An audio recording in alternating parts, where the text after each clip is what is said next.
Hi, my name's Bruce. Welcome to my channel, Your Travels with Bruce. Today we're going to be reviewing Cunard's newest ship, the Queen Anne. She joins the fleet from the last launch, which was the Queen Elizabeth. People who are familiar with Cunard will recognize many of the same features that are shared across the fleet, such as the Queen's Room, Cunard's Enrichment Program, Cunard Insight, that famous dark hull with the red funnel. The ship, however, has been refreshed for a newer market. It features lighter decor, a very modern feel to the ship, and the spaces that you've come to know from the other ships are there, but with a little twist. You're still going to have the Royal Court Theatre, the Queen's Room, the formal gala nights, or ball nights as people have come to call them. You're also going to have that enrichment program with the lectures as part of Cunard's Insight program. What's new on Queen Anne is the Bright Light Society. This is a cabaret style venue that also doubles late in the evening as the disco on board. Society features two shows currently. The first one was called Noir. The second one, which was in the second half of our voyage, called Fizz. I mentioned the ship is a little different with the decor. However, the service continues to be the same high standards as on the other ships. You are still going to have afternoon tea. You're going to have evening shows, live entertainment in the Royal Court Theatre. Now you're going to have live music in the late afternoon, early evening, and late evening in the Golden Lion pub. As well, you're going to have movies at the Pavilion Pool. In terms of the accommodation, we were staying in a Princess Grill cabin. It was a category P1, and it was located on deck 6. It featured a large sofa in the sitting area, along with a club chair, coffee table or multi-purpose table, and a television set. A little further into the room and dividing the living space from the bedroom space were a series of wall units. One of the wall units had a desk attached to it with a makeup mirror and some storage above, as well as drawers available. The other area directly behind it featured the shelves. This had some artwork, much like the artwork behind me, but it also had open shelves so you could store a few things.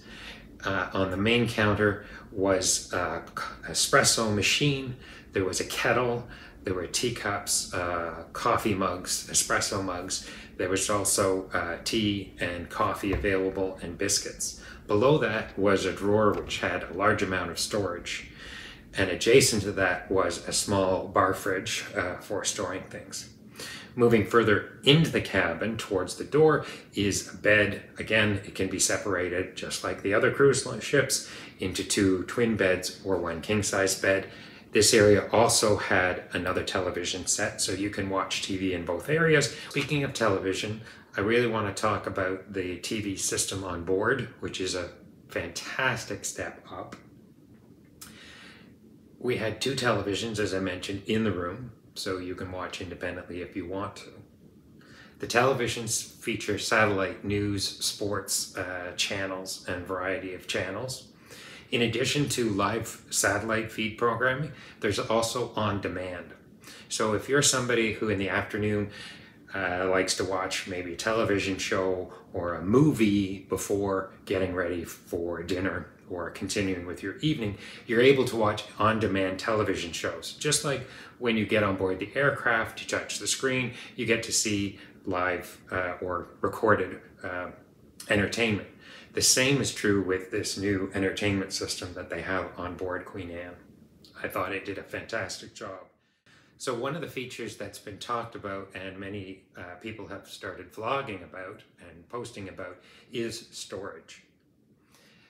Storage is different on board Queen Anne from their sister ships.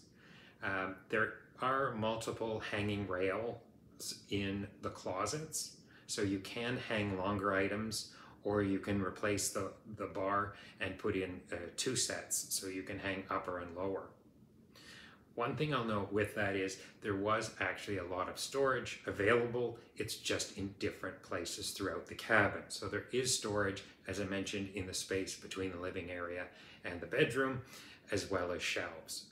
So while you look at the hanging and think, oh, I can't put all my stuff in here, maybe you need to put stuff onto a shelf or store things in different places. Opposite the wardrobe closets is the bathroom, and this is another area which some people have commented there are no bathtubs. So yes, the grill accommodation on Mary, Victoria, and Elizabeth do feature a tub shower combo. You will not find that in the Princess Grill cabins on board Queen Anne. What you will find is a very spacious walk-in shower. Many of the new cruise ships that are being launched today are actually not putting in bathtubs, and some of them that have bathtubs are actually refitting. Oceania, for example, has just refitted several of their cabins and taken out the bathtub because their market research showed that people actually weren't using the tubs as much as a walk-in shower. And those with mobility issues will find a walk-in shower easier to get in and out of than a bathtub on a moving ship. So there's a very nice, comfortable walk-in shower there. There is a rain-style shower head. There's also a handheld shower head. However, the position of that handheld was a little off, I think, and could be raised up a bit. There's a basin-style sink and storage below in the vanity. The vanity is open, and so are the shelves. In addition to the production shows, which there were 3 on 14 nights, we also had solo entertainers every night. There were 2 shows every night. We had comedian, we had a ventriloquist, Paul Zaradin, who is won America's Got Talent. We had violinists, guitarists, comedians throughout the show. Again, 2 shows every evening in the Royal Court Theatre. A couple of other things that have continued consistently is every night there is live music and ballroom dancing in the Queen's Room. There's also live music in the Golden Lion pub. Trivia is used there quite a bit. One of the things that I noticed that was different is on a couple of occasions, some of the headline entertainers from the Royal Court Theatre were moved into the Queen's Room for their second performance. So for example, we had a comedian who had a huge following in Britain and very popular, great show. He did a fantastic job in the Royal Court Theatre. 2 nights later, he was scheduled for a show in the Queen's Room, which gave it more of a club type of feel. So there was a little different feel there. Similarly, we had a song and dance Motown group who were in the Royal Court Theatre. They were to appear on a later night in the Queen's Room. So they are using this space a little more multi-purpose. Queen Anne also features a library, which you'll see on board the other ships, and also a Commodore Club. The Commodore Club is, again, on the top deck all the way forward, and it is a beautiful space to relax in during the day, grab a book, watch the sea go by, have a quiet conversation with friends. In the late afternoon, early evening, there is live entertainment up there.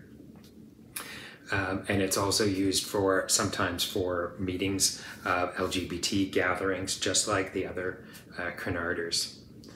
Adjacent to the Commodore Club is Churchill's, and that is the cigar lounge that's available on board. It is significantly smaller than on board the other ships. So that's all from me.